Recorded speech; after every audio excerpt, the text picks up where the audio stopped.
Alright, if your 2006, 2013 or whatever Impala is making this noise, I think I got an idea what it could be.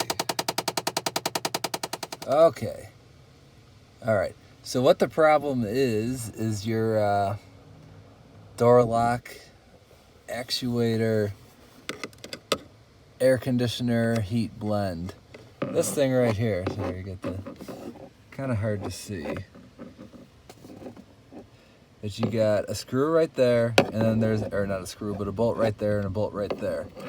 And then you got a tab right there to take off. It's pretty easy to take off, it's tight. Yeah, we're inside the glove box right here. Give you another view. You want to take those two bolts off and pull it off. Then here is the old one. I've already changed it. It only took me 10 minutes. It was pretty easy. Like you got this bolt right here has one, this bolt right here has one, and I guess that one's just there for looks, and then you got the tab.